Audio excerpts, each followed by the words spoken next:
So Tucker Carlson interviews Vladimir Putin and the world loses its mind. Could it be because they're terrified you'll find out that the whole narrative surrounding Zelensky and Ukraine is a fraud? I'm Ben Swan.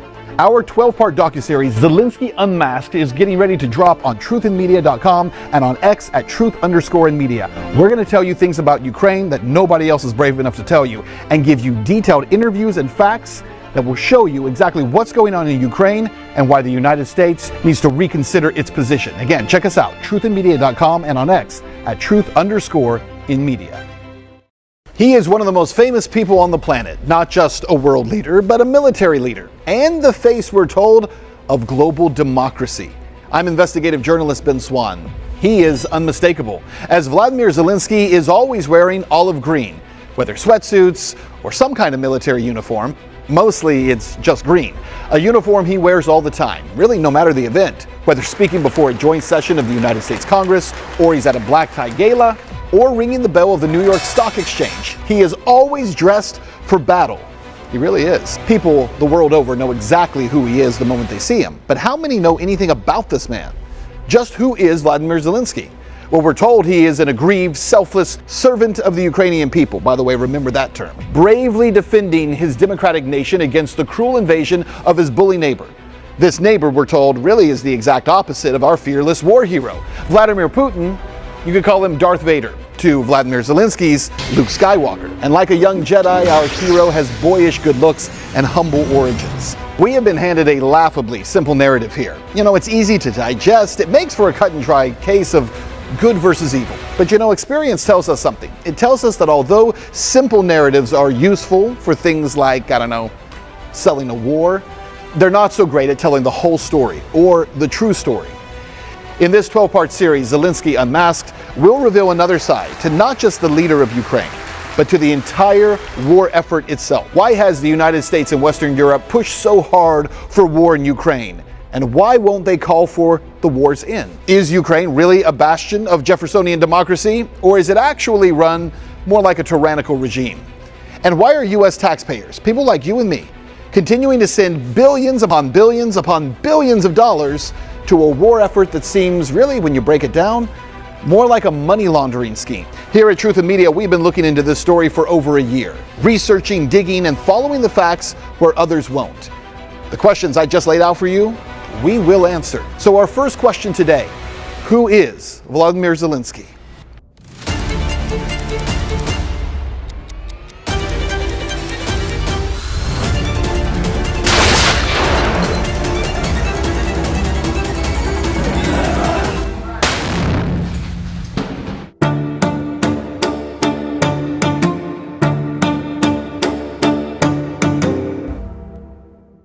Total creation of the West. Well, he was selected to act in this role, and he's doing a fantastic job as an actor. Quite frankly, this is a role of a lifetime, and he's killing it.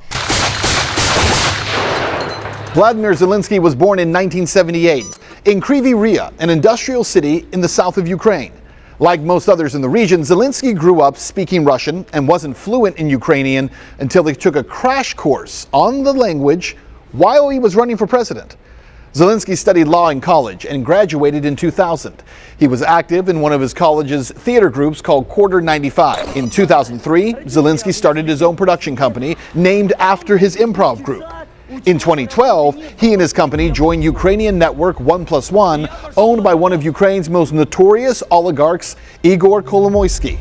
Kolomoisky has been accused of a number of crimes, ranging from embezzlement to murder. Zelensky was picked by this oligarch Kolomoisky. He's also the same man that has funded Azov, which to me makes no sense because this oligarch is Jewish. 3 years after Zelensky joined Kolomoisky's company, he starred in the network's hit TV series called The Servant of the People. I told you to remember that name. It was about a teacher who unwittingly becomes a viral sensation for being caught ranting on camera about corruption in Ukraine. О, простите, я не сдержал. Василий Петрович Голобородько? Да. Доброе утро, господин президент.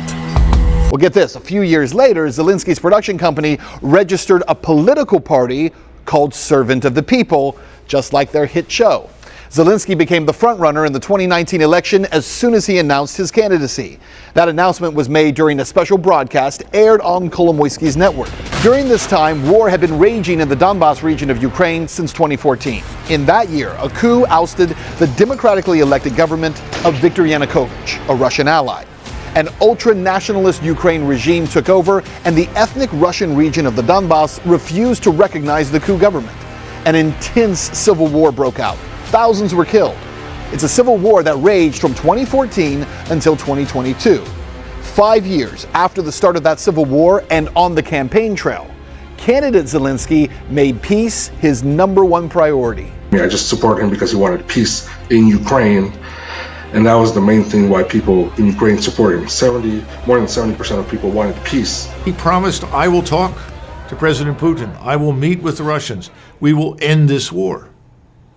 And once he became president, he seems to have done a 180-degree change and has been the obedient servant of Washington.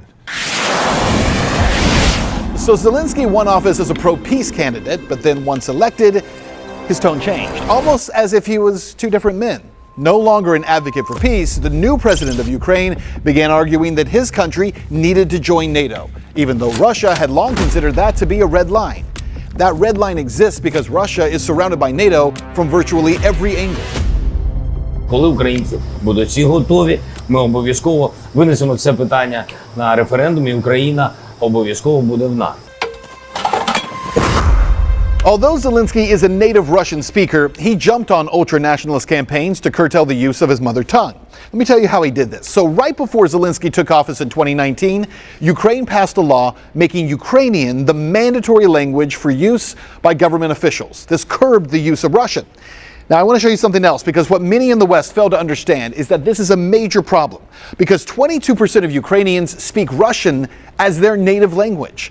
The law also outlawed teaching in Russian and required everyone in the country learn Ukrainian. Under Zelensky's watch, in January of 2021, that 2019 law was expanded, requiring service industry employees to talk to customers in Ukrainian first. According to the law, this is not a suggestion, this is law, they could only switch languages if customers asked to switch. Then the following year, another law was passed, which required domestic media to print in Ukrainian.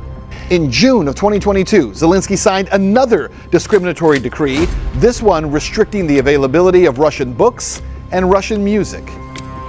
Laws seeking the eradication of Russian culture and language are indicative of how radical nationalism has entered the mainstream of Ukrainian society. You know, and really, you know, it's amazing to see, you know, and I think that, you know, 8 years ago, there was a lot less pro-Nazi, anti-Russian sentiment than there is today. And they just really pumped up the propaganda, and a lot of people that didn't used to believe it are now believing it. After reversing earlier positions on language, Zelensky's image was further tarnished with the release of 2021's Pandora Papers. According to leaked documents, Zelensky and his inner circle held 10 offshore shadow companies which did business with Zelensky's old boss, the oligarch Igor Kolomoisky. Kolomoisky was accused of stealing $5.5 billion from investors in a pyramid scheme he orchestrated through his bank. This led to accusations that Zelensky was getting rich off Kolomoisky's crimes. Through these shell companies, Zelensky and his partners reportedly purchased about $8 million worth of real estate in London. By October of 2021, Zelensky, who was elected with 73% of the vote, again under promises to bring peace to the Donbas region and to end corruption in Ukraine, had failed to deliver on his promises. He had, in fact, done the opposite, and his approval rating hovered at around 27%. But then, just 4 months later, the story surrounding Volodymyr Zelensky dramatically changed. Russia crossed Ukraine's border with soldiers and tanks in what the Russian government called a special military operation, and then it happened. Zelensky traded his suit and tie for olive green. Well, kind of olive green everything, right? And overnight became a darling of Western media. The timing was perfect. In fact, maybe too perfect. So he's put forward as a It's the traditional Marvel Comics hero-villain scenario. He's a hero, he's a good guy, stands for everything good, and he's attacked by the equivalent of Lex Luthor in a Superman movie, which would be the evil Vladimir Putin. And they've been, pretty successful with that in the United States simply because that's the only story that's allowed to get out. So Zelensky was made into a hero, and Russia was labeled the aggressor, wanting only to rebuild the old Soviet Union. But the truth is that the 2022 invasion was far from unprovoked. Despite what you're going to hear in establishment mainstream media, Russia had spent decades warning of dire consequences if NATO continued to expand, and months urging the United States and NATO to formally declare that Ukraine would not join their military alliance. Only months after Russia's 2022 invasion, there were signs that this conflict would be a short-lived one. Reports came out that Ukraine and Russia were coming to a peace agreement.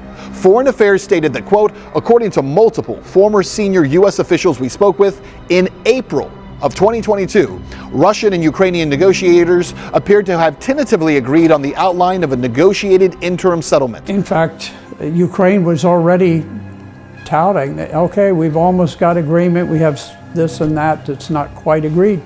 And then the Prime Minister of Great Britain, Boris Johnson, came flying into Kiev unannounced, and he had a sit down with Zelensky and told him in no uncertain terms, you're going to get back to war, cut out this business of talking peace. Here's former Israeli Prime Minister Naftali Bennett discussing the Ukraine-Russia peace deal, which he says was sabotaged.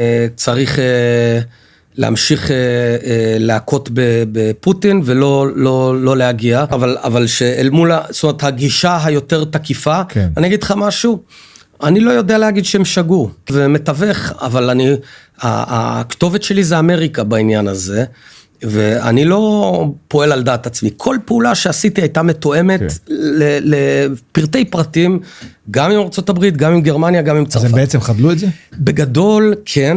בגדול הם חדלו את זה.